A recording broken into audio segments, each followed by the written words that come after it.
अस्सलाम वालेकुम व्यूवर्स, मैं हूं मुज़म्मिल मेमन और आप देख रहे हैं वेब डिज़ाइन और डेवलपमेंट का कोर्स, जिसमें हम लोग दूसरी सीरीज़ का आगाज़ करने वाले हैं, जिस सीरीज़ का नाम है CSS। सबसे पहले हम लोगों ने HTML की सीरीज़ की, उसको कंप्लीट करके अब हम लोग HTML की तरफ से हट के अब CSS की तरफ मूव कर रहे हैं। तो CSS क्या होता है और वेब डिज़ाइन और डेवलपमेंट में इसको खासा अहमियत क्यों हासिल है, इसको हम लोग डिस्कस करते हैं। ठीक है, इसको डिस्कस करते हैं। सबसे पहले मैं आपको बता दूं कि अगर आप CSS शुरू करना चाहते हैं तो उसके लिए आपकी जो रिक्वायरमेंट है वो है कि आपको बेसिक नॉलेज होनी चाहिए HTML में।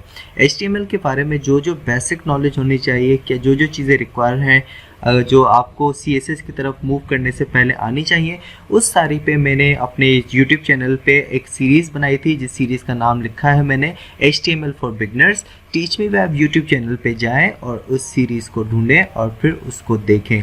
छोटी छोटी वीडियोस हैं, उसको देख के उसको कंप्लीट आप समझें और एंड में मैंने एक वेबसाइट बनाई थी कंप्लीट, उस वेबसाइट को समझें। अगर वो आप उस तरह की वेबसाइट बना सकते हो तो ही आप CSS की तरफ मूव कर सकते हो।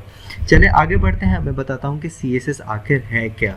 सबसे पहले मैं आपको बता दूँ कि HTML के ज़रिए हम लोग इस तरह से करते हैं कि वेबसाइट का लेआउट बनाते हैं। अगर मैं एग्जांपल के तौर पे आपको बताऊं तो एग्जांपल के तौर पे जब हम लोग कोई कार बनाना चाहता है तो कार को बनाने से पहले सबके पहले उसका स्केच बनाता है, उसके टायर की साइज़, उसके बम्पर कितना होगा, ये सारी चीज़ें स्केच के ज़रिए वो बनाता है। ठीक है, तो हम लोगों ने स्केच का जो काम है, वेबसाइट डिज़ाइन और डेवलपमेंट में स्केच का जो काम है वो हम लोग करते हैं HTML के ज़रिए। मतलब HTML के ज़रिए हम लोग वेबसाइट का एक लेआउट बना देते हैं। ठीक है, उसके बाद फिर वो कार का क्या करते हैं, उसमें कलर्स वगैरह भर के उसको कंप्लीट फाइनल डिज़ाइन बना देते हैं।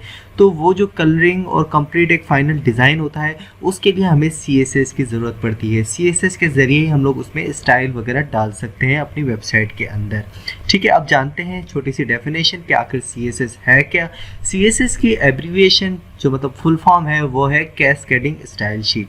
ठीक है, जिस तरह HTML की हाइपरटेक्स्ट मार्कअप लैंग्वेज था, इस तरह CSS की कैस्केडिंग स्टाइल शीट।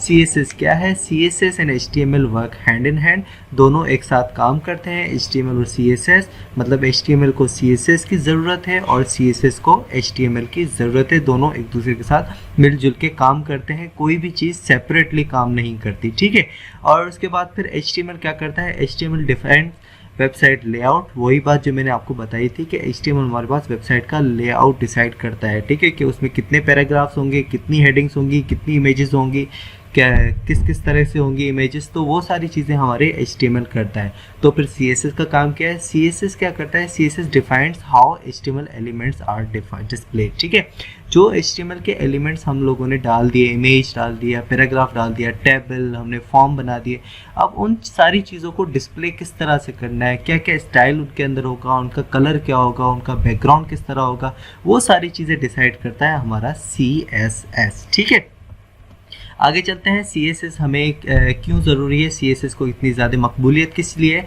वो इसलिए कि CSS allows us to apply any specific style to any specific HTML element. ठीक है, HTML के एलिमेंट हम लोगों ने जो भी पढ़े हैं, अपना फॉर्म हो गया, टेबल हो गया, पैराग्राफ्स, हेडिंग्स, ये सारी चीज़ें हम लोग पहले से ही पढ़ चुके हैं। ठीक है, अब उन एलिमेंट्स के ऊपर जो हमें स्पेसिफिक स्टाइल करना है, स्पेसिफिक स्टाइल मतलब हम अपनी मर्जी से कोई भी स्टाइल कर सकते हैं। हमें रेस्ट्रिक्शन नहीं है कि आप अगर पैराग्राफ पे कर रहे हो तो आपने यही स्टाइल करना है, ब्लू कलर ही रखना है, आपने ब्लैक कलर ही रखना है, इस तरह से नहीं है।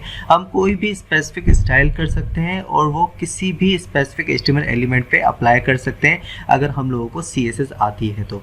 दूसरा बेनिफिट इसका क्या है? The main benefit is you can place a separate file of CSS so that HTML file will remain same. ठीक है, ये मैं आपको एग्जांपल के तौर पे बताता हूँ। पीछे चलते हैं। जिस तरह अभी हमारे पास एक कार का स्केच बना हुआ है आपकी स्क्रीन पे। ठीक है, फिर दूसरी हमारे पास अगर इमेज देखें तो उसमें कंप्लीट हमारे पास कार बनी हुई है। अगर मैं कहता हूँ कि इस कार के हमने जो कलर वगैरह दिया है, जो हमने उसका मतलब स्टाइलिंग वगैरह की है, वो मुझे पसंद नहीं आई, मुझे दोबारा से इस कलर्स को हटाओ और फिर दोबारा उस पर कलर करो, तो आप क्या कहेंगे? आप कहेंगे कि हमने स्केच के ऊपर ही कलर डाल दिए, मतलब स्केच और वो कलर दोनों एक दूसरे में मर्ज हो गए, आप उसको सेपरेट नहीं कर सकते। तो आपको अगर दोबारा स्टाइलिंग करनी है या उस स्टाइल में आप कोई चेंजेस लाना चाहते हो तो फिर आपको दोबारा से स्केच बनाना पड़ेगा। लेकिन CSS हमें ये फैसिलिटी देता है, CSS हमें ये फैसिलिटी देता है कि हमारी जो स्टाइल की फ़ाइल होगी वो HTML की फ़ाइल से बिल्कुल सेपरेट होगी।